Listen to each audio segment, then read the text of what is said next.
welcome back. Well, the one feature nobody ever talks about in Logic Pro X, or Garageband is actually sitting right up here where you see Untitled 1 tracks. This little box here of, our time signature, our tempo, etc., right? Now, we see this being active when we're recording, which is just fine and dandy. But what they don't talk about is what's about to show up on the display. So keep an eye just in this area here on the display. And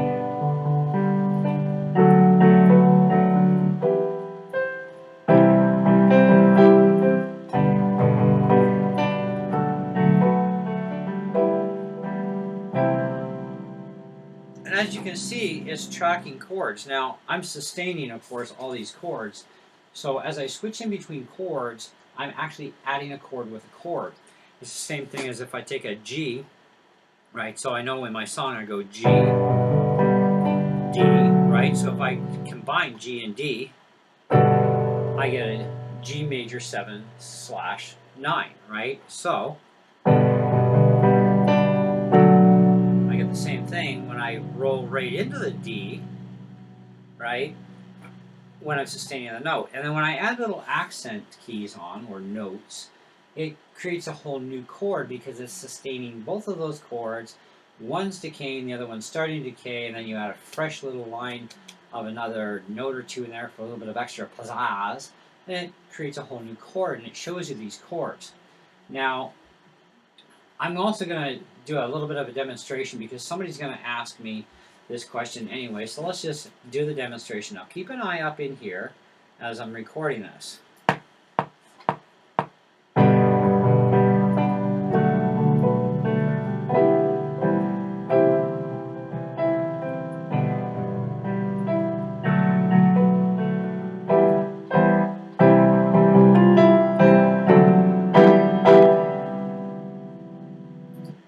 So as you can see, it tracked my chords, right? So, great, we already knew it would do that. But what about what happens on playback? Let's look at this area on playback now.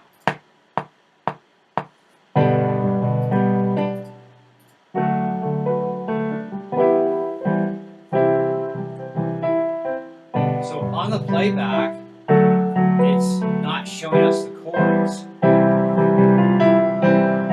which is fine, it's not a big deal. The whole idea is we get to also learn that we are actually adding new chords in right away into the song that we never actually wrote in there.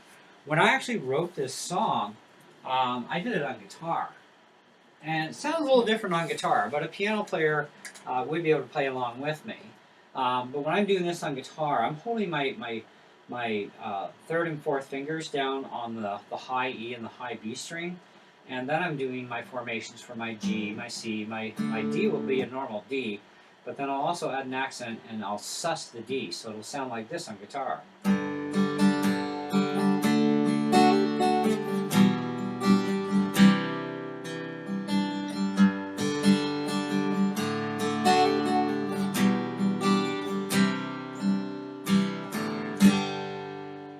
Now, a piano player would be able to figure out exactly what to add along with that to help the song out better, right? And to give it more body and life and so on. But it's kind of cool that it does track this. And it helps us to discover, hey, we're actually playing a G major 7, 9, 11, 13 chord. And it probably ran out of space. But, it's a nice tool to be able to say, hey, I never knew that chord. Now I know how I'm creating that chord. I knew I had a different sound when I'm combining and sustaining. See, a lot of piano players, they'll run their foot on and off of a pedal, right? Like,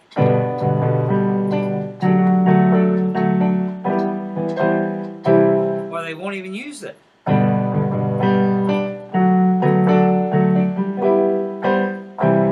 Now that to me is very cut, very dry, and it may work for certain songs, but certainly not for this one. It has to be sustained, like a guitar always sustains. So even when you're switching notes, there's always that leftover, the decay from the last chord. So even though you switch from a G to a D and you sus the D, you're still doing the exact same thing as this.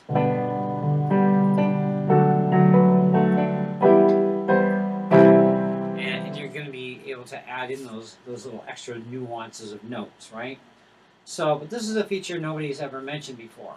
And it could possibly be because the majority of people that are recording themselves, right, especially at home studios, they're not going with many devices, or because let's face it, guitar, right? You plug a guitar into a USB interface, or you have an interface for it specific, or you're going through a mixer into an interface and then to your computer. I mean, the instruments are not tracked. Even my Yamaha keyboard is actually not tracked when I'm going into the mixer. So if I fire up that keyboard to show you that,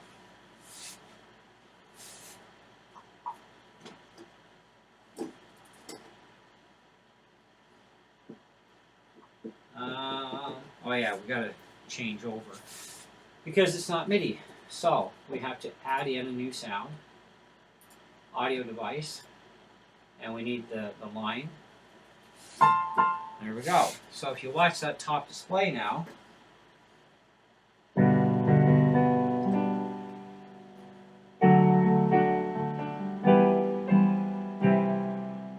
so it doesn't track a regular inputted keyboard. It'll only track MIDI with these chords. Now that can work for any instrument that is out on the market that has got a MIDI interface. It will track things. Now it doesn't track individual notes.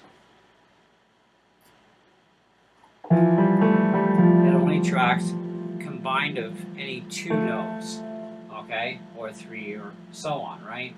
It's only going to track certain ways of doing things. Same as if you're going to play drums, right? Now drum kits, we know drum kits are kind of cool. But if we hit two pads at once, we know that the kick and the snare together at the same time is a C chord. And if we hit two snares at once,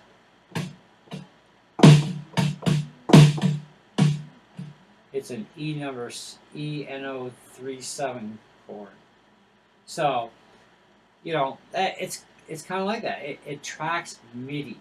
Okay, it doesn't track regular inputted devices, which, like I said, it could be why nobody's ever mentioned it before. But I thought I would talk to you guys about it and mention it because a lot of people do have MIDI keyboards, and I'm not the best piano player out there. Okay, I know about 12, maybe 15 chords tops on piano.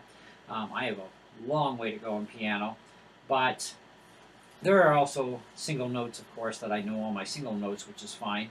I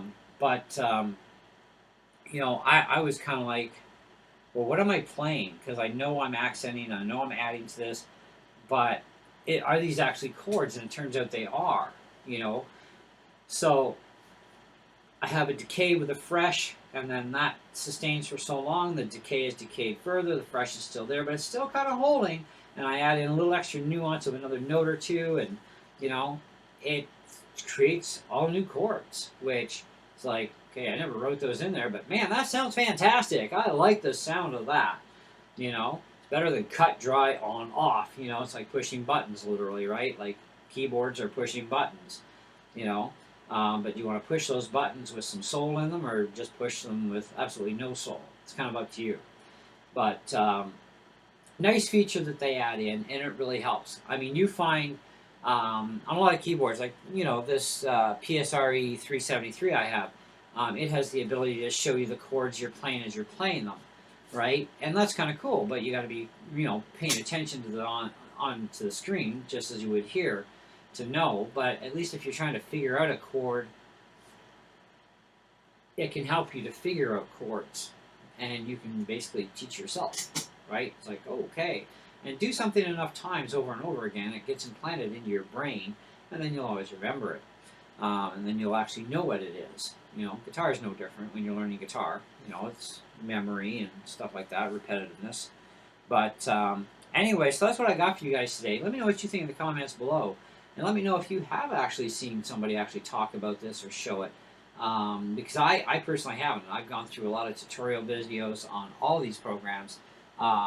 Meaning Logic Pro X, Logic Pro, and Garageband, because they're the three main DAWs that I use, other than the stuff for my MIDI, which we're still trying to sort out some issues there with the company on getting me a new license because I made a boo-boo apparently. Didn't register with my iLock account, so now they got to fix that for me. But anyway, whatever. They'll get it done eventually. So I want access to those programs because that unlocks more of my Akai MPK. In the meantime, thanks guys so much for watching. Hope you enjoyed the video. If you did, give it a big like with a thumbs up. If you're not subscribed, please do so and smash that bell for notifications for when I upload new content. And as I learn more and more about what I don't know yet about these programs, I will definitely upload things that I find out new about them. Then this way you'll know what I know and so on and so forth. But when in doubt, in the meantime, there is a help section up here that can really help you out a lot, including tutorials, and talks about effects, instruments, and all that other stuff in here. So that's a very helpful part of the program too. Anyways, see you on the next one.